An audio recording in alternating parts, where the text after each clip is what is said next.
Okay बेटा, हम लोग पहुंचे एडमिशन ऑफ अ पार्टनर में। ये चैप्टर का नाम है सम्स वाले वेजेस। ये टीएस गरेवाल का क्वेश्चन 57 है। ये क्वेश्चन के सारे अकाउंट्स मैंने आपको बता दिए। रिवैल्यूएशन, ये revaluation account, partners capital account, cash and bank account, ये सब मैंने बता दिया। Cash and bank account, goodwill account, new balance sheet, ये सब मैंने आपको बता दिया। अब हम लोगों को इस क्वेश्चन की जर्नल एंट्रीज करनी है। जो मैंने वर्किंग नोट्स में जर्नल एंट्री किया गुडविल वाली, वो अलग। वर्किंग नोट में जो गुडविल की जर्नल एंट्री की है ये वाले, ये वर्किंग नोट है।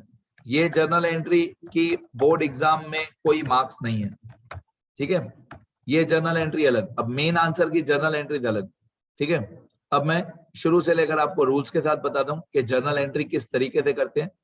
मैंने पहले प्रीवियस चैप्टर में भी बताया, इस चैप्टर में भी मैं जर्नल एंट्री करने के रूल्स बताता हूँ। यहाँ पे लिखा हुआ है पास नेसेसरी जर्नल एंट्रीज। तो मैं रूल्स के साथ शुरू करता हूँ कि जर्नल एंट्री करते टाइम क्या बातें ध्यान में रखते हैं।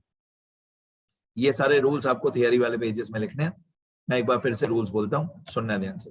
यहाँ पे थोड़ी लाइंस इंसर्ट करके मैं और भी रूल्स लिखना शुरू करता हूँ। ये rules for journal entries,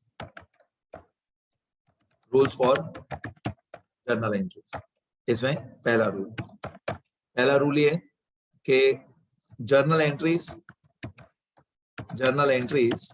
are done from all the accounts except balance sheet. Obviously balance sheet account नहीं होता है, balance sheet is a statement. तो बैलेंस शीट को छोड़ के बाकी सब जगह से आपको जर्नल एंट्रीज करनी है। मतलब कहां से जर्नल एंट्री करनी है उससे ज्यादा इंपॉर्टेंट ये है कि कहां से जर्नल एंट्री नहीं करनी है। तो जर्नल एंट्री सारे अकाउंट्स में से करनी है बैलेंस शीट को छोड़ के, because balance sheet is the statement not an account. इसके बाद no entry is done no entry is done for the opening balance. No entry is done for the opening balance and the closing balance. No entry is done for the opening balance and the closing balance of any account. अब opening balance मतलब balance brought down. किसी भी account में debit side पे या credit side पे balance brought down लिखा हुआ है, या डेबिट साइड या क्रेडिट साइड पे बैलेंस कैरीड फॉरवर्ड लिखा हुआ है। तो बैलेंस ब्रॉट डाउन और बैलेंस कैरीड फॉरवर्ड की एंट्री नहीं होती है। ओपनिंग और क्लोजिंग बैलेंस की एंट्री नहीं होती है, बैलेंस शीट में भी एंट्री नहीं होती है। आपको इस बात का भी ध्यान रखना है कि कोई भी एंट्री रिपीट ना हो जाए। जैसे एक एंट्री होती है रिवैल्यूएशन अकाउंट का नेट डिविजिबल प्रॉफिट। तो रिवैल्यूएशन अकाउंट का जो नेट डिविजिबल प्रॉफिट होता है वो ए और बी में डिस्ट्रीब्यूट होता है। तो वही एंट्री हमको दो जगह से दिखती है। रिवैल्यूएशन में भी वही एंट्री बनती है, पार्टनर्स कैपिटल अकाउंट में भी वही एंट्री बनती है। तो कोई भी एंट्री रिपीट नहीं होनी चाहिए। No entry should be repeated. कोई भी एंट्री रिपीट नहीं होनी चाहिए। No entry should be repeated. सारे अकाउंट में जनरल एंट्री करनी है, बैलेंस शीट के अलावा। ओपनिंग बैलेंस और क्लोजिंग बैलेंस की एंट्री नहीं होती है। कोई भी एंट्री रिपीट नहीं होनी चाहिए। और हमारा फेवरेट रूल, टो वाला टो में आता है, बाय वाला डेबिट में आता है। टो वाला टो में आता है मतलब क्रेडिट में आता है। टो वाला टो में आता है मतलब क्रेडिट। जो जिसमें भी टो लिखा हुआ है उसको आप क्रेडिट करो। बाय वाला डेबिट में आता है, बाय वाला डेबिट में आता है मतलब जहां पे भी बाय लिखा हुआ है आप उसको डेबिट करोगे, जर्नल एंट्री बनाते रहेंगे। अब मैं आपको जर्नल एंट्री सारी लिख के बताता हूँ सारे अकाउंट्स में। ये जर्नल एंट्री का ब्लैंक फॉर्मेट है। पहले रिवैल्यूएशन अकाउंट में थे जब हम लोग एंट्रीज बनाएंगे, ये रिवैल्यूएशन अकाउंट है। जब हम रिवैल्यूएशन अकाउंट में थे एंट्रीज बनाएंगे तो एक एंट्री सारे लॉसेस को कंबाइन करके, तीनों लॉसेस को कंबाइन करके एक ही एंट्री बनाएंगे। जैसे स्टॉक है 500, प्लांट एंड मशीनरी है 875, बैटर रिजर्व है 375। इन तीनों को कंबाइन करके हम लोग एक ही एंट्री बनाएंगे। अगर आप हर एक एडजस्टमेंट में से अलग अलग जर्नल एंट्री बनाओगे तो बहुत देर भी लगेगी। और ये जो 750 रुपीज नेट डिविजिबल प्रॉफिट है इसकी एंट्री तो बनेगी ही नहीं। जो स्टूडेंट्स डायरेक्टली जर्नल एंट्री करते हैं बिना अकाउंट बनाए उनको ज्यादा देर लगती है। मैं तो बोलता हूँ अकाउंट बना के करो। अगर रिवैल्यूएशन अकाउंट बनाया हुआ होगा तो जर्नल एंट्री 1 मिनट में हो जाएगी।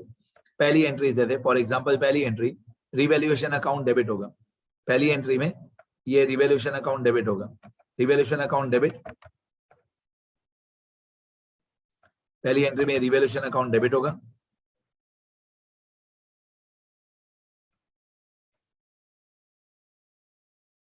ठीक है, ये रिवैल्यूएशन अकाउंट डेबिट। तो revaluation account debit to stock, to plant and machinery, to BDR. To वाले तीनों टू में ही आएंगे। अब मेरे को इन तीनों को पहले प्लस करना है, 500 और 875 और 375। इन तीनों को प्लस करके आएगा, यहाँ पे आपको नीचे दिख रहा होगा 1750। इन तीनों को प्लस करके आएगा 1750।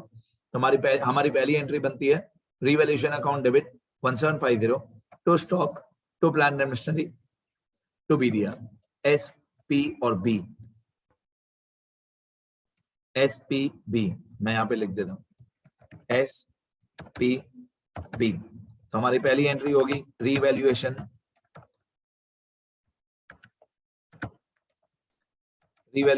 Account debit to stock account, to plant and machinery account, to bad debt reserve BDR या provision for doubtful debt account. Total था तीनों को मिला के 1750। तो डेबिट का टोटल था 1750 और क्रेडिट में जो तीनों की अमाउंट हो। तो रिवैल्यूएशन डेबिट का टोटल था 1750, मतलब जो सारे ये लॉसेस थे। तो रिवैल्यूएशन अकाउंट डेबिट इन तीनों का टोटल हुआ 1750।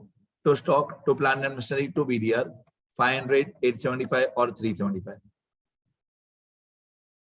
मैं यहाँ पे लिख दूंगा 500, 875 और 375, 500, 875 और 375।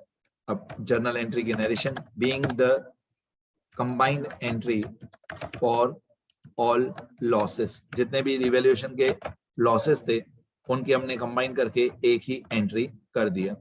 Being the entry for all losses combined, revaluation के सारे लॉसेस को हमने एक साथ सॉल्व कर दिया। ठीक है, आगे बढ़ते हैं।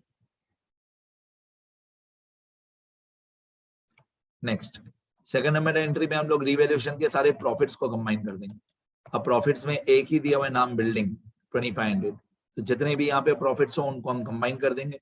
तो सेकंड एंट्री में मैंने जैसे आपको रूल्स में भी बताया, बाय वाला डेबिट होता है। बाय वाला डेबिट होता है मतलब ये जो बिल्डिंग है वो डेबिट हो जाएगा, बिल्डिंग हो जाएगा डेबिट। बाय वाला डेबिट होता है building account debit to revaluation, मतलब ये ऊपर लिखा है ना जो क्रेडिट, ये जो क्रेडिट लिखा हुआ है वो रिवैल्यूएशन के लिए क्रेडिट लिखा हुआ है। रिवैल्यूएशन अकाउंट क्रेडिट होगा तो डेबिट क्या होगा, building account debit 2500 to revaluation. ये हमारी second entry, building account debit to revaluation account, और इसकी अमाउंट थी 2500। अगर और भी कोई प्रॉफिट्स हो उनको कंबाइन करना है, मतलब बिल्डिंग के साथ, अगर बिल्डिंग के साथ फर्नीचर हो, क्रेडिटर्स हो, आउटस्टैंडिंग इनकम हो, वो सब भी डेबिट करने हैं। ठीक है, तो जो भी सब बाय में थे उन सबको डेबिट करना है, फिर to revaluation. Being the entry for all profits combined, being the, यहाँ पे आएगा being the entry, being the combined entry for all losses, यहाँ पे आएगा being the combined entry for all profits. ये सारे प्रॉफिट्स हो गए। इसके बाद एक एंट्री करनी है रिवैल्यूएशन का जो नेट डिविजिबल प्रॉफिट हो उसकी। तो टोटल रिवैल्यूएशन अकाउंट में से तीन ही एंट्री करनी है, एक सारे लॉसेस को कंबाइन करो, एक सारे प्रॉफिट्स को कंबाइन करो, और एक जो रिवैल्यूएशन का नेट डिविजिबल प्रॉफिट था। अब रिवैल्यूएशन अकाउंट का नेट डिविजिबल प्रॉफिट था ये वाला 750, इसकी एक एंट्री होगी। मैं जैसे बार बार बोलता हूँ टू वाला टू में आएगा, तो revaluation account debit to A's capital account to B's capital account, to वाला टू में ही आएगा। तो टू पार्टनर्स कैपिटल मतलब ए और बी क्रेडिट में आएंगे, तो revaluation account debit 750 to A's capital to B's capital, revaluation account debit 750 to A's capital 500 to B's capital 250। मैं यहाँ पे लिखूंगा revaluation account debit to A's capital account, current account इस क्वेश्चन में है ही नहीं तो मैं सिर्फ कैपिटल ही लिखूंगा, to A's capital account to B's capital account. तो being the entry for the distribution, being the entry for the distribution of net divisible profit, या आप ऐसे बोल सकते हो being the entry for the distribution of net profit of revaluation account, मतलब जो revaluation account का नेट प्रॉफिट आया उसको डिस्ट्रीब्यूट करने की एंट्री। तो 750 में थे 500 ए को मिला और 250 बी को मिला। Revaluation account debit to S capital to B's capital. इसके बाद रिवैल्यूएशन अकाउंट टैली हो गया, रिवैल्यूएशन अकाउंट कंप्लीट हो गया। अब रिवैल्यूएशन अकाउंट कंप्लीट हो जाने के बाद ये partners capital account, partners capital account में आप डेबिट साइड पे देखो, यहाँ पे लिखा हुआ है to balance credit forward. To balance credit forward की जर्नल एंट्री नहीं होती है। अब क्रेडिट साइड पे लिखा हुआ है बाय बैलेंस ब्रॉट डाउन, ये बाय बैलेंस ब्रॉट डाउन की जर्नल एंट्री नहीं होती है। फिर लिखा हुआ है बाय प्रीमियम फॉर गुडविल, तो ये जो बाय प्रीमियम फॉर गुडविल लिखा हुआ है इसमें ये यहाँ से पोस्टिंग करने से अच्छा है कि गुडविल के जो 7 स्टेप्स हैं उनकी जर्नल एंट्री आप लिख दो, जो वर्किंग नोट में लिखी थी वही। अब यहाँ से भी करोगे, यहाँ से भी अकाउंट में दे जर्नल एंट्री बनाओगे तो भी चलेगा।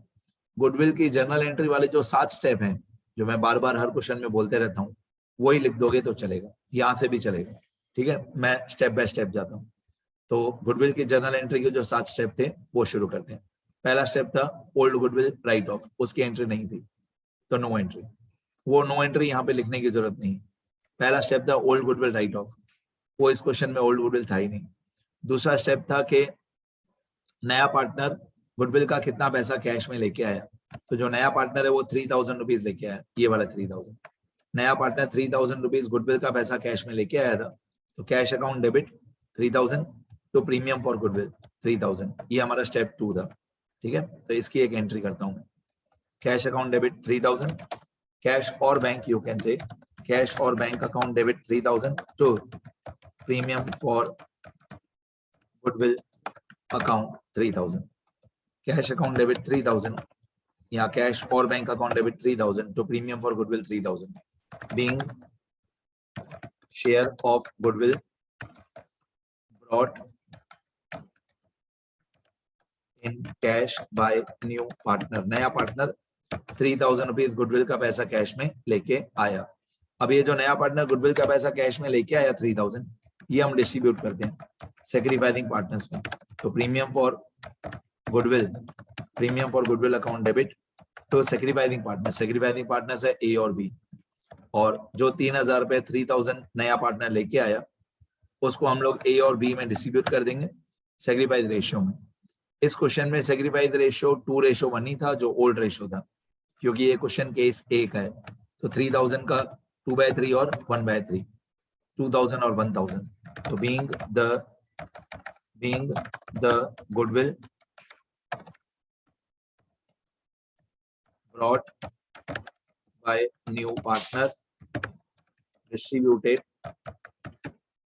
among sacrificing partners, हमने sacrificing partners में गुडविल को डिस्ट्रीब्यूट कर दिया सैक्रिफाइसिंग रेशियो में। सैक्रिफाइस रेशियो 2:1 था।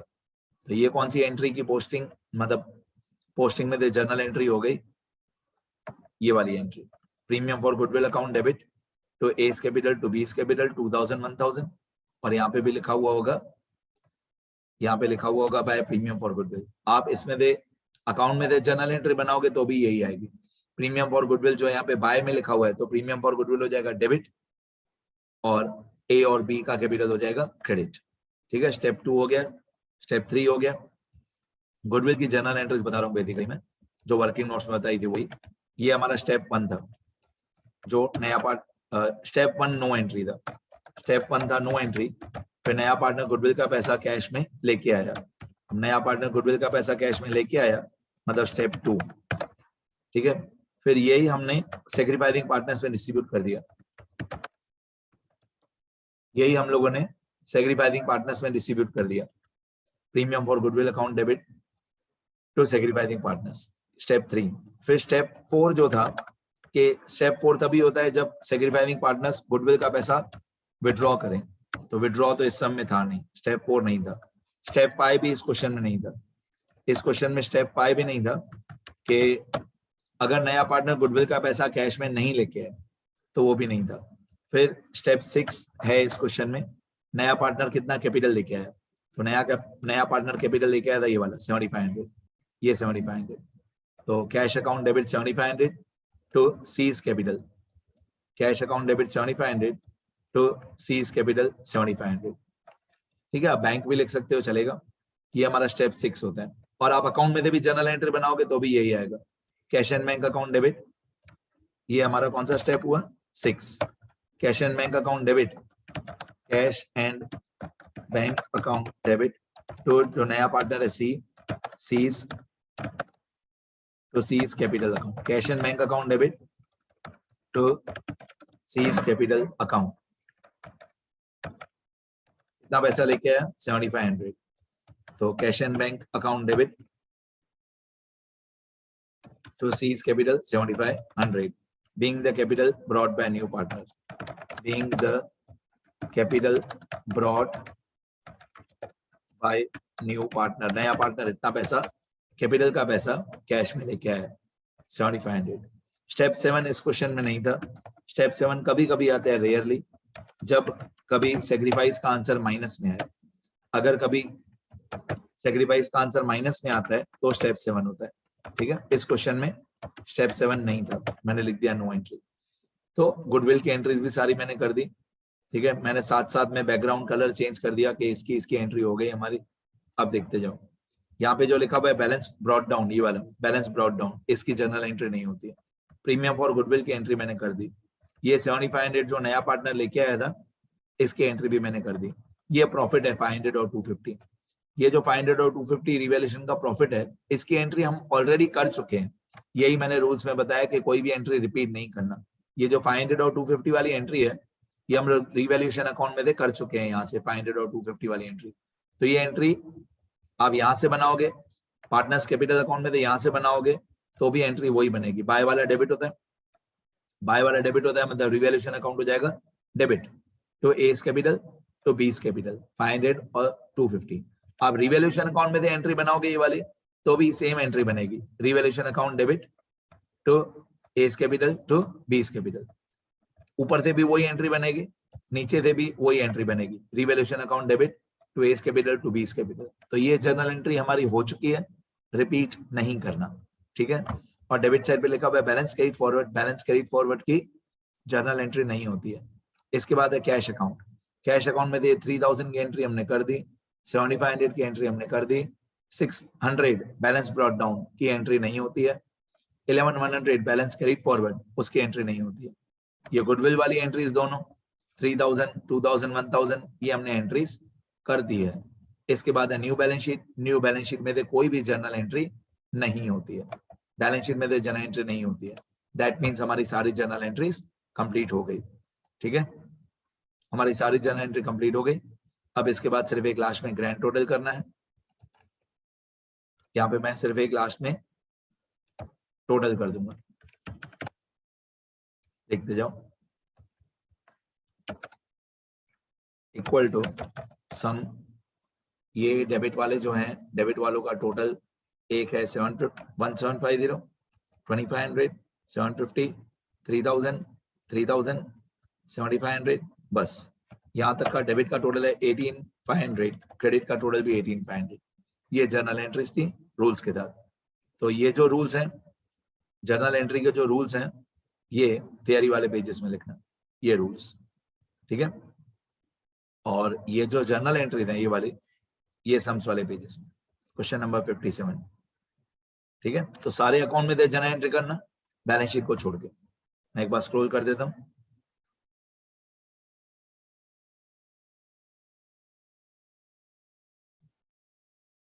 आप अकाउंट्स में भी जर्नल एंट्रीज बनाओगे तो भी यही 7 स्टेप सेम ही बनेंगे।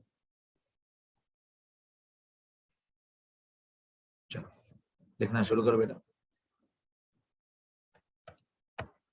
लिखते जाओ।